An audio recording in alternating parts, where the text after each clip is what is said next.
जमन मंदिर में अरे मिल कर गाओ ना। जब रामायण के चौपाई का गाने का तरीका भी बदल जाता है। के भूप सहस दस एक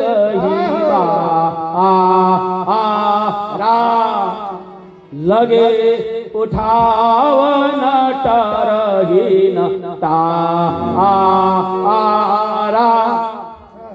अरे बिटिया, तुम इतनी सुंदरी, इतनी गुणशालिनी, इतने मृदु स्वभाव वाली कि तुम्हारे लिए 10-10 हजार राजा आ गए कि मैं सीता से विवाह करूंगा, मैं सीता से विवाह। ये अलंकारिक वर्णन है।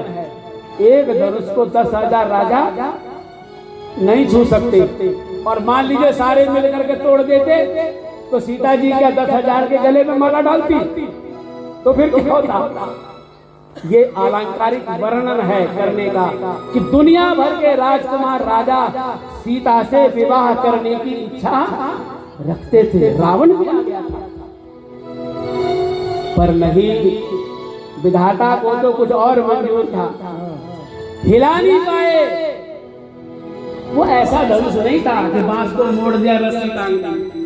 नहीं, वो बहुत बड़ा यंत्र था। और सीता जी उसको हिलाने वाले थे, यहाँ से वहां से यहाँ। वो शिव जी का धनुष था। वो बहुत बड़ा यंत्र था। उसको हर कोई चलाना और हर कोई प्रतिष्ठा लगाना नहीं जानता था। महाराज जनक का माथा लटक गया, चेहरा सूख गया। क्या मेरी बेटी कुंवारी रह जाएगी? इस धरती पर कोई क्षत्रिय नहीं है जो सत्य को पूरा कर सके, धनुष भंग कर सके। उस राज्यसभा में सन्नाटा छा गया क्योंकि सब लोग हाथ लगा करके थक गए थे। तब ऋषिवर विश्वामित्र ने राम की ओर देखा, कहा कुछ नहीं। राम की ओर देखा, बस नैनों से इशारा कर दिया। राम आगे बढ़े, गुरुजी को प्रणाम किया, सारी सभा को प्रणाम किया, महाराज जनक को प्रणाम किया, भगवान को प्रणाम किया और बड़े सदे हुए कदमों से उस धनुष की ओर बढ़ गए। और इस तरह से उसको हाथ लगाया, सब देखा। गुरु जी ने शास्त्र का शिक्षण दिया था, अस्त्र का भी शिक्षण दिया था और शस्त्र का भी शिक्षण दिया था। अरे हिंदुओं, याद करो किसको? परशुराम की वाणी को। परशुधारी परशुराम, उनकी वाणी को याद करो। अग्रतः चतुरो वेदा, याद कर लीजिए। अग्रतः चतुरो वेदा, पृष्ठतः सशरम धनु, उभाभ्याम समर्थवर्षुमे शापादपि शरादपि। अरे भाई, हम दोनों में समर्थ हैं, हम शाप भी दे देंगे। पहले चलता था। हम शस्त्र में भी आगे हैं और हम शास्त्र में भी आगे। कोई शास्त्र में आना चाहिए तो परशुराम के सामने आए, और कोई शस्त्र में आना चाहे तो भी परशुराम पीछे नहीं है। जब तक इस तरह से नहीं बनोगे, घर में छिपे रहोगे, लुके रहोगे, प्रवचन में नहीं आओगे, सत्संग में नहीं आओगे, तब मारे जाओगे। इसलिए आइए रामायण की संस्कृति को अपनाते हैं, रामायण की शिक्षा को ग्रहण करते हैं। और रामायण की संस्कृति वेद की संस्कृति है। ध्यान दीजिए, रामायण की संस्कृति वेद की संस्कृति है और महाभारत की संस्कृति वेद की संस्कृति नहीं है। वेद ने हमेशा देने की बात कही है और लेने की जब बात कही है तो कहा है गुण लीजिए। स्वामी दयानंद ने अर्थ किया है ना, विश्वानि देव सवितर दुरितानि परासुव यत भद्रम तन्न आसुव। जो भद्र है, अच्छा है, कल्याणकारी है, उसको लेना है, और जो अकल्याणकारी है उसको छोड़ देना है, उसको त्याग देना है। उसको छोड़ने में सुख है, इसको लेने में सुख है ना? दोनों सुख है। एक को छोड़ने में सुख है, एक को लेने में सुख है।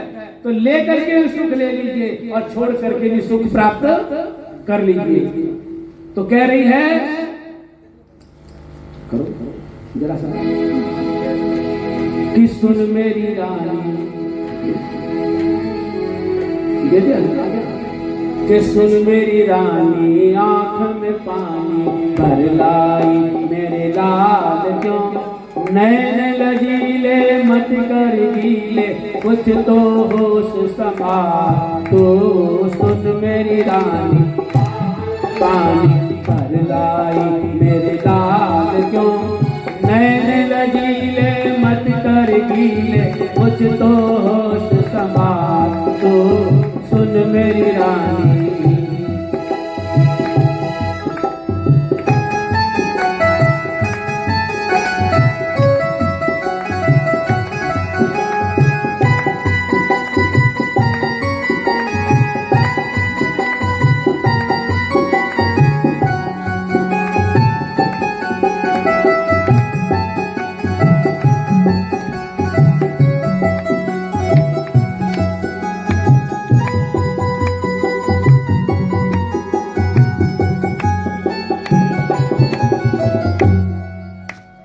दशरथ जैसे तकदारी ससुर तुम्हारे सुकुमारी,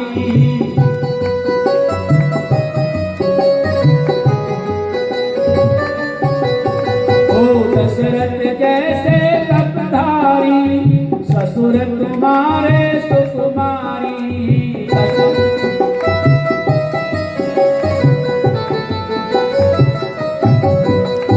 लक्ष्मण जैसे देवर तेरे, लक्ष्मण जैसे देवर तेरे कहते तुझको महतारी। लक्ष्मण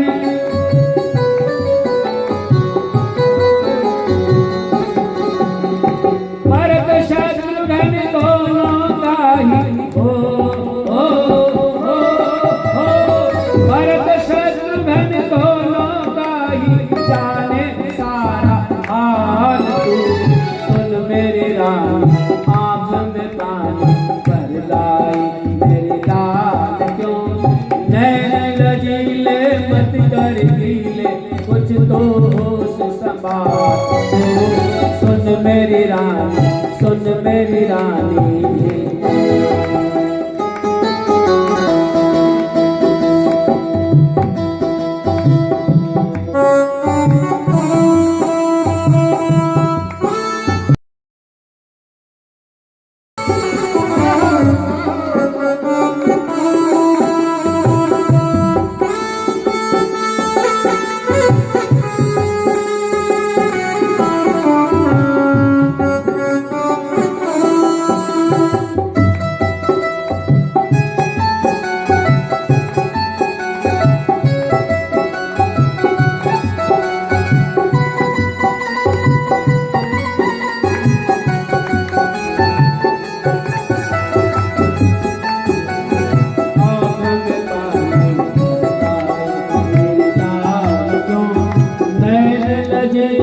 मत कर गीले कुछ तो होश संभाल तो सुन मेरे रानी।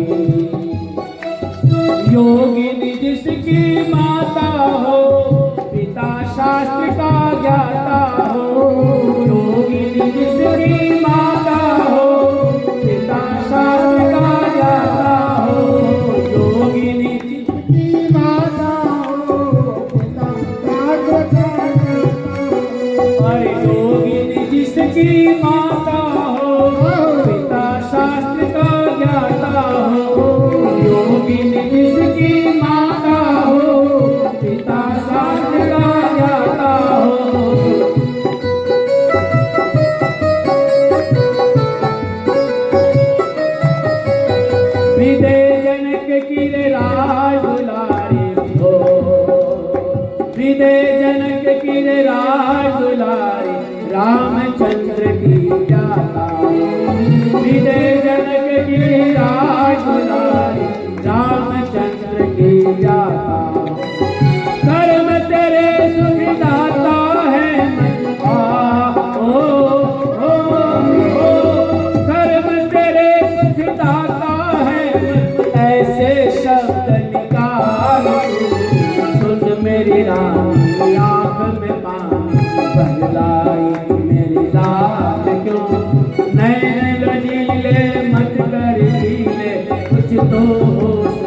बात सुन मेरी रानी, अरे सुन मेरी रानी।